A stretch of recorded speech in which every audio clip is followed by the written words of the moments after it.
राधे दोस्तों, स्वागत है आपका हमारे चैनल पर। दोस्तों, आज का जो हमारा टॉपिक है कि हम कुंडली में कैसे हम देखते हैं योग को कि और कौन-कौन से योग होते हैं। तो चलिए, मैं आपको पहले इंट्रोड्यूस करा दूँ कि हमारे कुंडली में कौन-कौन से योग होते हैं, जिसके बारे में मैं वन बाय वन सभी योगों का अलग-अलग वीडियो बनाऊँगा आप लोगों के लिए।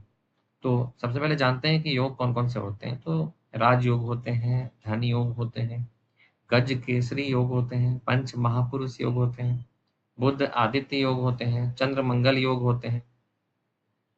इसके अलावा लक्ष्मी योग होते हैं, विपरीत राजयोग होते हैं, नीच भंग राजयोग होते हैं, सरस्वती योग होते हैं, काल सर्प दोष योग होते हैं, गुरु चांडाल दोष योग होते हैं, ग्रहण योग होते हैं और अंत में केंद्रुम योग होते हैं।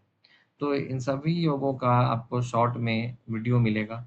अभी हम स्टार्ट करते हैं पंच महापुरुष योग से। तो जैसे आप देख रहे हैं कि मैंने एक पीपीटी जैसा जनरेट किया ताकि आपको यहाँ मैं विजुअलाइज़ करके दिखा पाऊँ। तो पंच महापुरुष योग क्या होता है? तो 5 ग्रह में मंगल, बुध, गुरु, शुक्र और शनि। सूर्य, चंद्रमा और राहु केतु पंच महापुरुष योग का निर्माण नहीं करते हैं। इसमें मंगल, बुध, गुरु, शुक्र और शनि करते हैं। आप ऐसे भी याद कर सकते हैं जो सप्ताह के दिन होते हैं मंगल, बुध, गुरु, शुक्र, शनि। यह पंच महापुरुष योग का निर्माण करते हैं और कैसे करते हैं तो इसकी शर्त है। सबसे पहले तो पहली शर्त तो है कि ग्रहों की डिग्री अच्छी होनी चाहिए, ठीक है? ग्रह जो हैं वह अगर लगने से बली हो तो और ज़्यादा अच्छा होता है।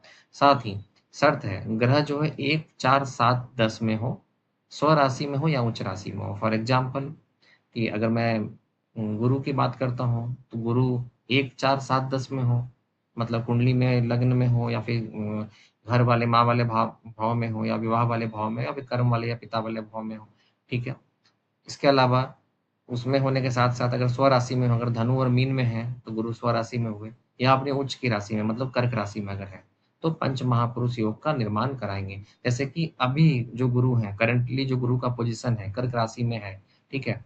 अगर कोई जातक की मेष लग्न की कुंडली है और उसमें चौथे भाव में गुरु अभी बैठे होंगे और उच्च के होके बैठे होंगे, तो पंच महापुरुष का निर्माण वो वहाँ पर हो रहा है, योग का निर्माण वहाँ पर हो रहा है, ठीक है?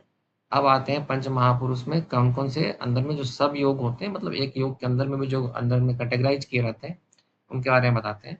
तो रोचक योग का कारक होता है मंगल, राशि मेष, वृश्चिक और मकर में ये उच्च का होता है, इसलिए मकर राशि भी इसकी होगी क्योंकि मकर ऐसे शनि की राशि है, पर मकर राशि में मंगल देव उच्च के होते हैं। तो पंच महापुरुष का निर्माण मंगल देव कब करेंगे? जब मेष राशि में, वृश्चिक राशि में या मकर राशि में अगर होंगे, ठीक है? कहाँ पे होंगे? कुंडली के 1, 4, 7, 10 भाव में होना आवश्यक है। ऐसा नहीं कि 5वें भाव में, 9वें भाव में, 11वें भाव में होंगे और उच्च के होंगे तो बना देंगे, नहीं बनाएँगे। हमेशा में तो कंडीशन अप्लाइड है कि 1, 4, 7 और 10 भाव में होना मैंडेटरी है। उदाहरण, मेष लग्न प्रथम भाव में मंगल, फल, साहस, नेतृत्व, सेना, पुलिस, भूमि, खेल, प्रशासन मतलब आईपीएस बनने का योग, सेना में उच्च अधिकारी बनने का योग। उसके अलावा अ, आपको अच्छा खिलाड़ी बनने का योग, भूमि भूमि भवन का मालिक बनने का योग, प्रशासनिक सेवा में जाने का योग, तो आदि मंगल इसमें निर्माण कर देंगे, इस जातक की कुंडली में। इसके बाद आता है बुध देव पंच महापुरुष में भद्र योग का निर्माण करते हैं। इनकी राशि मिथुन या कन्या है।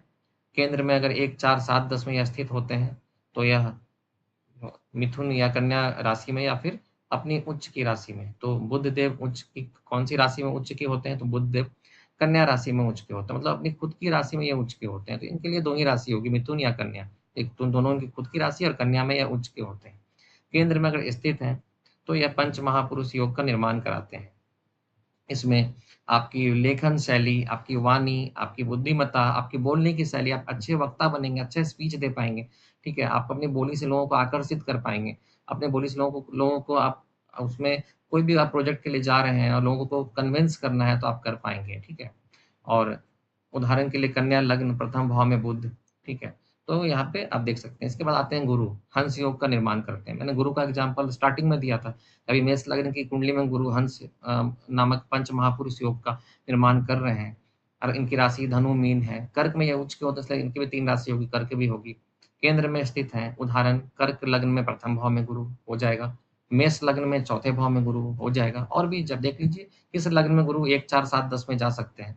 उनकी राशि जा सकती है और वहाँ पे बैठे होंगे तो। तो वहाँ पे वो पंच महापुरुष योग का निर्माण कर रहे हैं हंस नामक के। फल, ज्ञान, सम्मान, शिक्षक, आध्यात्मिक उन्नति, ठीक है? तो ऐसे लोग प्रवचन भी देने में काफ़ी आगे जा सकते हैं। ऐसे लोग अच्छे शिक्षक बन सकते हैं, प्रोफ़ेसर बन सकते हैं, अच्छे मेंटर बन सकते हैं, अच्छे कोच बन सकते हैं, गाइडलाइन दे सकते हैं, अच्छे एडवाइज़र बन सकते हैं। इनका काफ़ी मान-सम्मान होगा। अब आते हैं मालवीय योग। यह शुक्र ग्रह करते हैं। इनकी राशि वृषभ और तुला है और मीन में यह उच्च के होते हैं। इनको भी 3 राशि है, 2 अपनी और 1 में उच्च के हैं। केंद्र में स्थित होंगे। उदाहरण के लिए तुला लग्न में प्रथम भाव में शुक्र या फिर धनु लग्न में चौथे भाव में शुक्र, अगर मीन राशि में उच्च के हैं तो। धन, वैभव, वाहन, घर, फर्नीचर, कला, सौंदर्य, विलासिता सब कुछ रहेगा। अच्छा-अच्छा लग्ज़री आइटम घर में रहेगा। ये होना ही है। अगर इनका यहाँ पर है और डिग्री ख़ास करके अच्छी है, डिग्री कमज़ोर है तो फिर फल मिलेगा पर अच्छा नहीं मिलेगा, मतलब बहुत ज़्यादा नहीं मिलेगा। अगर आप कोई चीज़ का डिमांड सपोज़ 100% कर रहे हैं तो उतना नहीं होगा, 50% भटक जाएँगे।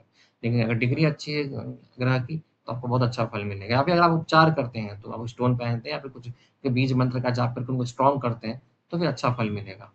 शश योग, यहाँ पे ये शनि महाराज देते हैं, इनकी राशि मकर और कुंभ है। तुला में यह उच्च के होते हैं, इनको भी 3 राशि है, केंद्र में स्थित होते हैं।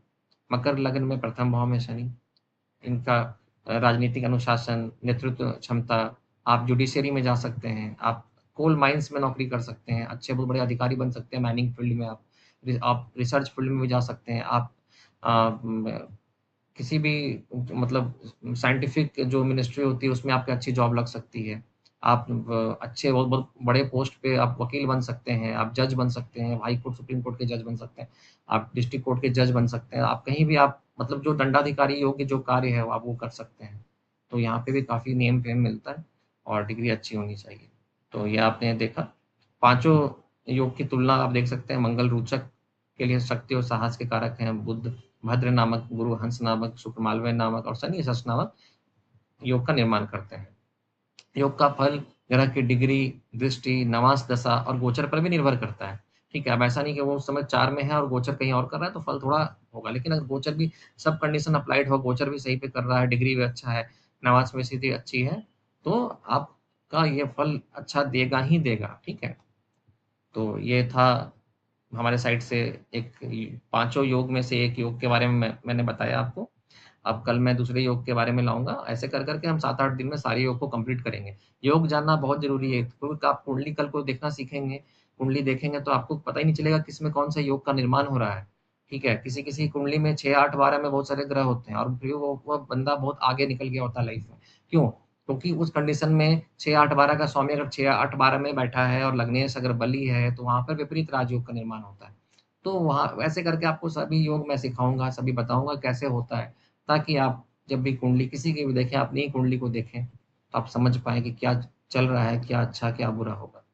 तो जुड़े रहिए हमारे साथ, मुझे सपोर्ट कीजिए और देखते रहिए हमारा चैनल। राधे, राधे, जय